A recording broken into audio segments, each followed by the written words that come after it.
meus amores! Como vocês estão? Estão bem? Espero que estejam se cuidando, viu? Olha só, trouxe para vocês hoje já a unidade 6, o nosso quinto vídeo, nossa quinta aula sobre os aspectos econômicos da Europa.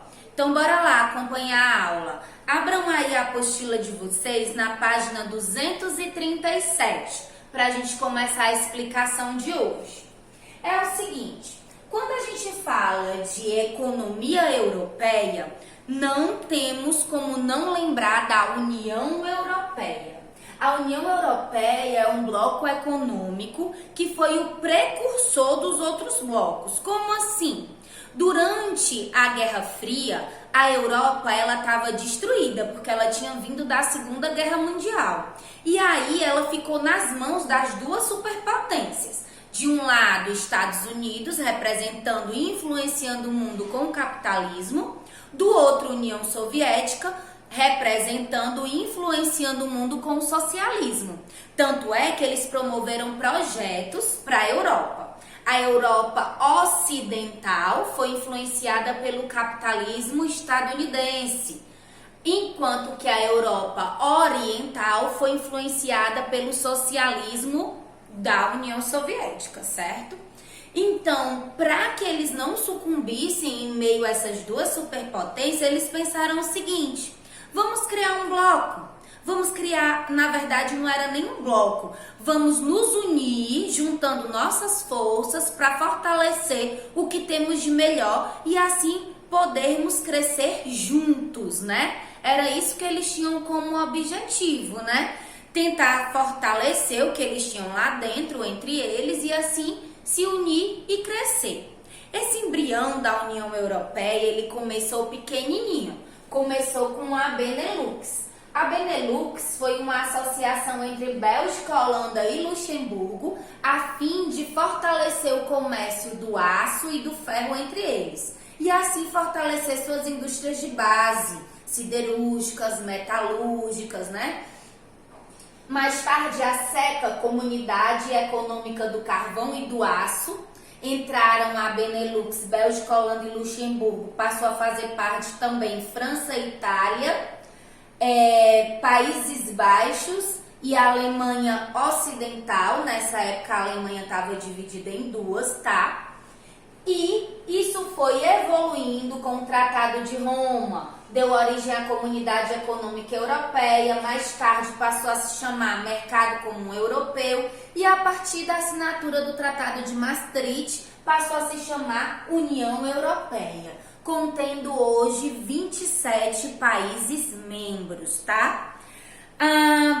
Esse bloco econômico, ele funciona como um país só, cheio de instituições que garantem a integridade desse grupo, desse bloco, tá? Se vocês observarem aí na página 237, nós vamos falar sobre cada uma das principais instituições da União Europeia. Por exemplo, primeiro que tem aí o Parlamento Europeu. O Parlamento Europeu é uma das câmaras do poder legislativo da União Europeia. Esse órgão decide sobre o orçamento da União Europeia, exerce controle democrático sobre as demais instituições dessa União e nomeia os membros que vão fazer parte do Conselho da União Europeia. Então, essas são as funções do Parlamento Europeu. E o Conselho da União Europeia, na página 238, diz assim, que também não tem função legislativa, ele tem como objetivo votar o orçamento do bloco, decide sobre questões da política externa e de segurança comum, afirma acordos internacionais e articula a relação entre os países membros. Na prática, é a principal instituição política do bloco. Então, o Conselho da União Europeia é a principal instituição política da União Europeia. Grifa isso aí que é importante. A presidência presidência do Conselho ela é rotativa entre os países, sendo seu mandato de 6 meses. Conselho Europeu. O Conselho Europeu ele é um órgão que reúne os chefes de governo dos países membros da União Europeia, mas não tem poder legislativo nem executivo. É fundamental para a articulação das políticas internas da União Europeia e para a sua relação com os países fora do bloco, tá? Já o Tribunal de Justiça da União Europeia é a principal instituição do poder judiciário do bloco. Ele garante a interpretação uniforme das leis da União Europeia e julga disputas entre países, empresas e pessoas no âmbito do bloco, tá?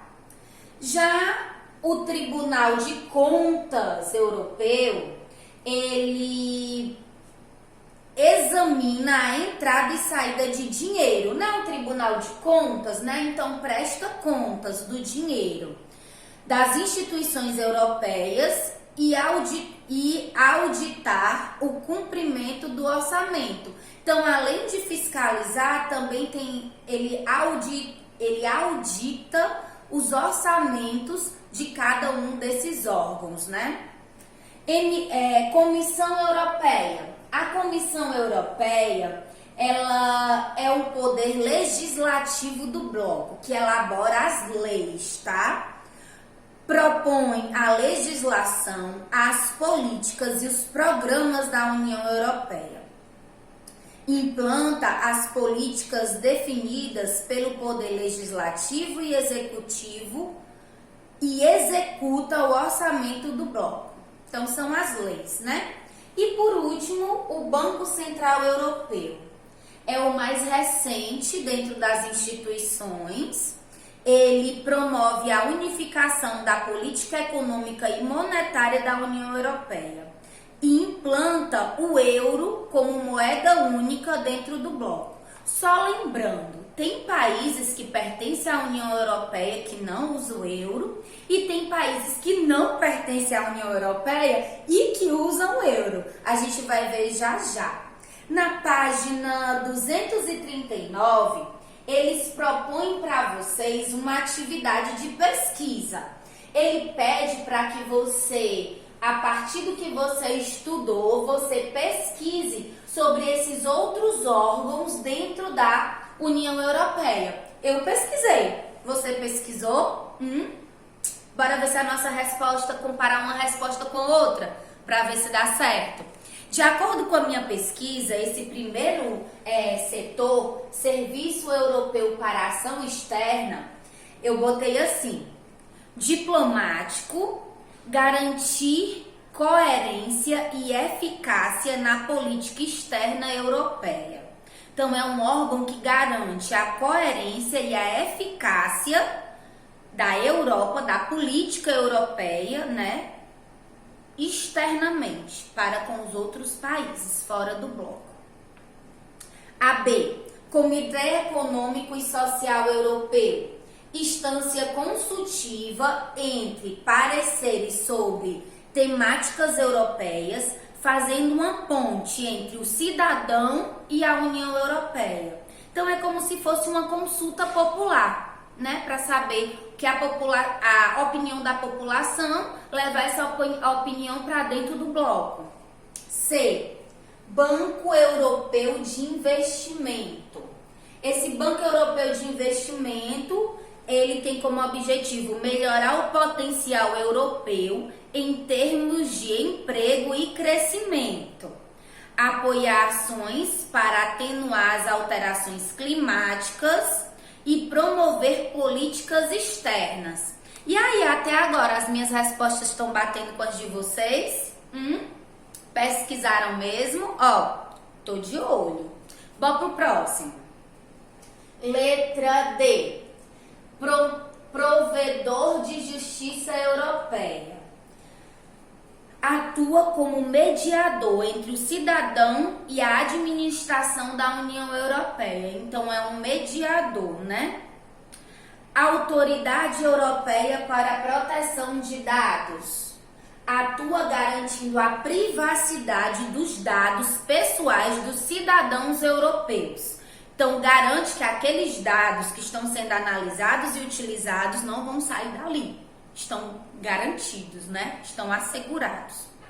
Comitê Europeu para a Proteção de Dados garante que a legislação da União Europeia é uniforme para todos os países, aplicada em todos os países e promove cooperação entre as autoridades nacionais de proteção de dados.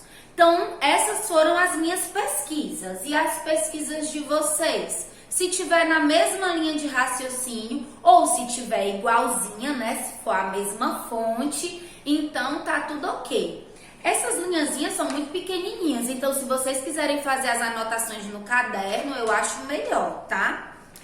O que é a zona do euro? A zona do euro corresponde ao grupo de países que tem o euro como moeda oficial.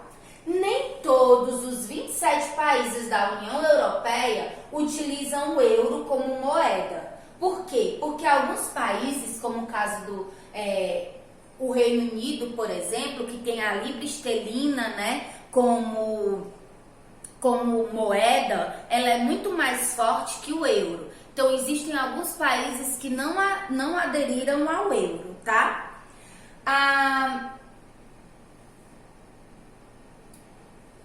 É importante frisar que nem todos os países da União Europeia adotaram o euro e que, embora não seja da União Europeia, outros países também adotam. Vamos já ver quais são, tá? Aqui embaixo tem um textozinho que vale a pena a gente ler, que fala sobre os PIGs, siglas dos nomes dos países: Portugal, Itália, Irlanda, Grécia e Espanha, tá? Mas eles fazem referências ao termo pig, que significa porcos, né, em inglês. Fazem essa comparação. Vamos entender por quê. Esses países, a partir de 2009, uma grande crise econômica se instalou na zona do euro, principalmente nos países conhecidos pejorativamente, preconceituosamente, como os PIGs, sigla formada pela primeira letra do nome de cada um desses países: Portugal, Itália, Irlanda, Grécia e Espanha. E aí, em inglês, isso significa porcos, pertinho da palavra pig, né? A crise foi mais grave na Grécia. Ela entrou em 2010, depois de se descobrir que o governo maquiava dados econômicos. Escondia, por exemplo, a enorme dívida pública, que chegava a 142% do PIB, mais que 100% do PIB. O que significava que o governo devia o que o país todo arrecadava em um ano. A crise foi tamanha que se chegou a falar em saída da Grécia da zona do euro. Em troca, os empréstimos, que totalizaram mais de 110 bilhões de euros para salvar a economia grega, a Troika exigiu a adoção de uma série de medidas de austeridade, entre elas corte nos gastos públicos, reforma fiscal, com aumento de impostos, a diminuição dos direitos trabalhistas, a aposentados, levando à diminuição da renda. Apesar do aponte econômico, a Grécia continua em crise e agora tem que pagar esses empréstimos que foram contraídos, né? Quais os requisitos para entrar na União Europeia? Com a entrada da Croácia em 2013, a União Europeia passou a ter 28 membros. Ai, tia, tu não disse que era 27? É porque a gente vai ver já já a questão do Brexit, que é a saída do Reino Unido do bloco, tá? Mas, conforme estudamos, a SCE começou apenas com 6 países e aí ela foi crescendo ao longo do tempo. Para fazer parte da União Europeia, os países se candidatam e precisam cumprir uma série de requisitos. O que é que o país precisa ter? O país tem que ser um país democrático, que respeite os direitos humanos e proteja as minorias. Tem uma economia de mercado que seja capaz de competir com as outras economias do bloco, então tem que ter um PIB grande, ser capaz de assumir todas as responsabilidades políticas, econômicas e jurídicas que acabem a todos os países do bloco, ser aceito por todos os outros países membros e, o mais importante deles, estar na Europa. Estar no continente. Em 2007, ingressaram mais 2 países do leste europeu, que foi a Bulgária e a Romênia. Em 2013, houve a entrada da Croácia. Atualmente, há 4 candidatos para ingressar na União Europeia. São eles a Albânia, a Macedônia, Montenegro e Turquia. Só que no caso da Turquia, é mais complicado dela entrar no bloco. Por quê? Primeiro, eles consideram o governo ditatorial e autoritário, o governo turco. Além disso, também existem conflitos com um povo chamado curdos, que querem sua independência da Turquia. E também existem alguns conflitos com a sua vizinha, que é a Grécia. Então, por isso, é mais difícil eles entrarem na União Europeia. Bósnia e Herzegovina e Sérvia são considerados potenciais candidatos. Islândia, Noruega e Suíça nunca se manifestaram para integrar a União Europeia, para entrar na União Europeia, tá? Como esse capítulo é bem extenso, a gente vai finalizar ele aqui, falando do G7 e do G20. E aí, no próximo vídeo, que vai ser o vídeo número 6, nós vamos dar continuidade ao capítulo e aí vocês já vão ter feito as tarefinhas desse capítulo aqui, tá? Todas as tarefinhas. E aí a gente vai corrigir juntos, ok? Para finalizar, o G7 e o G20. A partir de 1975, os países com maiores PIBs do mundo passaram a se reunir periodicamente para discutir questões da economia capitalista no mundo, formando o grupo do G7. Dos membros do G7, 4 são europeus: Alemanha, Reino Unido, França e Itália. E os outros países são Estados Unidos, Canadá e Japão. A União Europeia também participa das reuniões por meio da presidência do Conselho e do Conselho Europeu. E todos os países citados anteriormente, junto com a Turquia, também fazem parte do G20, que são os países que reúnem as maiores economias desenvolvidas e emergentes do mundo. Emergentes são aqueles que têm um elevado potencial econômico, mas tem que sanar algumas questões sociais para entrar no mundo desenvolvido, tá certo? Meus amores, façam os exercícios do capítulo, acompanhem direitinho a agenda digital, lá tem pedindo tudo que vocês têm que fazer diariamente, tá? Sempre que assistir nossas aulas. Então, um cheiro, fiquem com Deus!